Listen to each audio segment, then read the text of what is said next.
Salut à tous, c'est William du blog L'Immobilier Facile. Je vous fais cette petite vidéo ce matin. Je suis amusé un peu.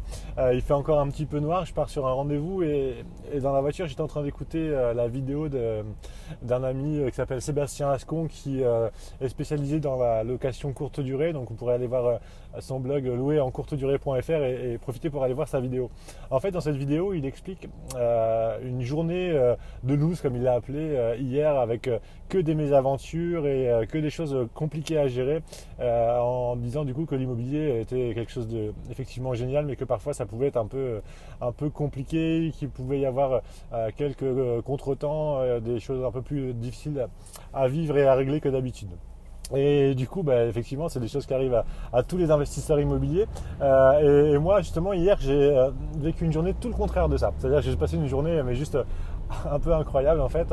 J'avais pas envie de travailler hier, donc je voulais vous raconter ça pour faire un peu le contre-pied de Sébastien et j'espère qu'il me pardonnera de m'être inspiré de lui. Je pense que oui. Et donc hier, j'avais pas trop envie de travailler, donc je suis fan d'une série qui s'appelle Prison Break. Donc je m'étais dit tiens, aujourd'hui je vais faire plusieurs épisodes de la saison 1 de Prison Break que j'avais vu il y a longtemps, tant pis pour le business, à un moment on a le droit aussi de faire autre chose, et voilà, donc je m'étais dit ce matin je travaille pas, je fais des prison break, et ça va être cool, et c'était cool. Et donc j'avais rendez-vous hier, donc soir à 17h pour signer un immeuble pour lequel j'ai fait une vidéo d'ailleurs. Donc j'ai signé le compromis hier soir, et hier matin l'agent immobilier qui m'a vendu cet immeuble me dit Monsieur Meyer, m'appelle et me dit Monsieur Meyer, est-ce que vous voulez gagner de l'argent? Alors je lui dis oui, bien sûr, je veux gagner de l'argent.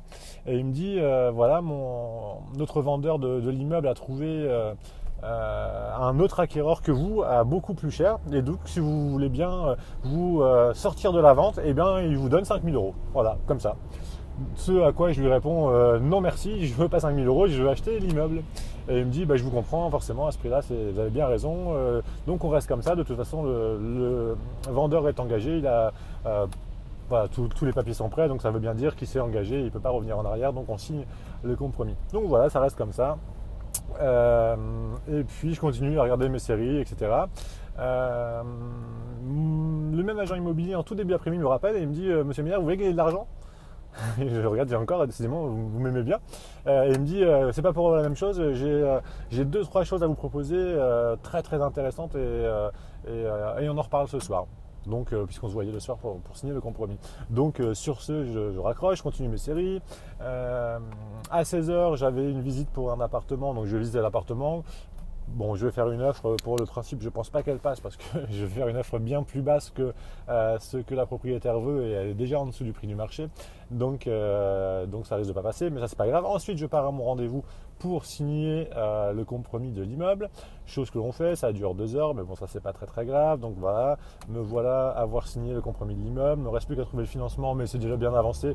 J'en avais touché quelques mots sur Facebook il y a quelques temps, et après l'agent immobilier me dit viens, on va boire un café, je vais te proposer quelque chose. Donc on va boire un café, enfin pas un café parce qu'il était 7h du soir, on va boire un sirop de menthe, si je peux le dire, c'est pas l'apéro, un sirop de menthe et un Perrier citron.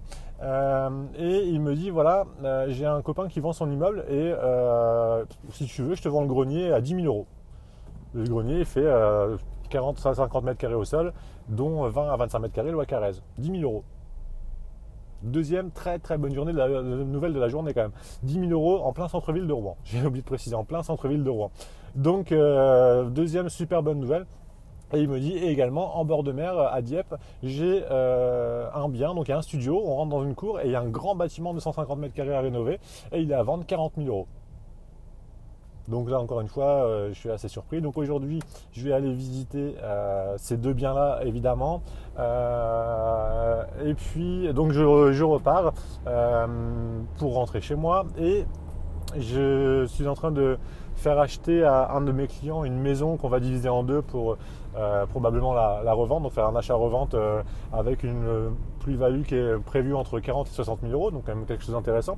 Et ça fait 4 jours que je n'arrivais pas à avoir la négociatrice. Je me suis dit, elle est en train de me faire un petit dans le dos. elle est en train de le vendre à quelqu'un d'autre plus cher et de ne pas me le dire parce qu'elle devait contacter mon notaire, elle ne l'a pas contacté. Enfin, voilà, vraiment, elle faisait la morte et c'était un peu compliqué pour moi. Je me suis dit, ça y est, on va perdre l'affaire et c'est vraiment pas une bonne idée par rapport à ma crédibilité avec mon client parce que je me suis engagé à lui vendre ça, à lui faire une grosse affaire. Et puis, voilà, ça se fait pas, quoi. On dit qu'on achète et l'autre, elle ne vend pas, ça craint. Et donc, j'avais rappelé dans la journée pour lui dire, écoutez, si vous ne me rappelez pas, tant pis, je vais rappeler votre agence et puis je vais venir pour voir un petit peu ce qui se passe. Et pendant que j'étais chez le notaire hier, donc elle me laissait de m'appeler une fois et puis une deuxième fois.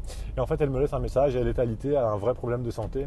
Et du coup, c'est la raison pour laquelle elle ne peut pas, elle n'a pas pu me répondre et elle n'a pas pu s'occuper du dossier. Mais en tout cas, on va toujours acheter la maison. Donc voilà, je suis rentré chez moi comme ça, avec plein de bonnes nouvelles, de bonnes choses. On est vraiment parfois sur des moments un peu compliqués comme a vécu Sébastien hier, et parfois on est dans des moments où tout va dans notre sens, on ne sait même pas pourquoi, et je me demande pourquoi ça m'arrive de plus en plus souvent d'ailleurs, mais ce genre de choses, quoi, c'est vraiment juste cool. Il se passe des super bonnes choses, des bonnes nouvelles comme ça dans la journée, pourquoi moi et pas un autre. Enfin, c'est vraiment des moments qui sont forts et voilà, c'était pour prendre un petit peu entre guillemets le contre-pied de Sébastien en disant que parfois effectivement c'est compliqué mais que parfois c'est aussi vraiment cool, quoi. C'est vraiment aussi cool. Voilà, écoutez, si vous voulez voir plus de vidéos, vous pouvez vous abonner à ma chaîne YouTube, vous pouvez aussi me suivre sur Facebook et éventuellement vous pouvez vous inscrire sur mon blog l'immobilierfacile.com et suivre mes aventures. Je vous souhaite une bonne journée et je vous dis à très bientôt. Salut, c'était William du blog l'immobilier facile. Ciao.